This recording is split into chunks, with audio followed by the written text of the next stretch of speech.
নমস্কার বন্ধুরা, এই মুহূর্তে আমি দাঁড়িয়ে আছি ভারতের বিখ্যাত ঐতিহাসিক স্থাপনা আগ্রা ফোর্টের ভেতরে। তাজমহলের মতোই আগ্রা ফোর্টও ভারতের ইতিহাসের এক অমূল্য সম্পদ। 1565 সালে মুঘল সম্রাট আকবর এই বিশাল দুর্গ নির্মাণের কাজ শুরু করেন।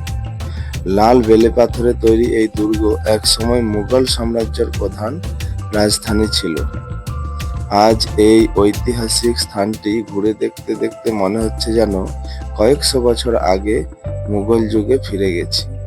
বিশাল প্রাচীর, রাজকীয় দরবার, সুন্দর স্থাপত্য আর ইতিহাসের অসংখ্য স্মৃতি আজও এখানে জীবন্ত হয়ে আছে। সবচেয়ে মজার বিষয় হলো সম্রাট শাহজাহানের জীবনের শেষ সময় এই দুর্গের বন্দী ছিলেন।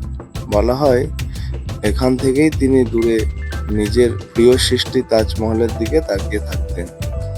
আজ পরিবারের সাথে আগ্রা ফোর্টের এই সুন্দর পরিবেশ উপভোগ করছি। ইতিহাস, ঐতিহ্য আর অসাধারণ স্থাপত্যর মেলবন্ধন এই জায়গাটিকে সত্যিই বিশেষ করে তুলেছে।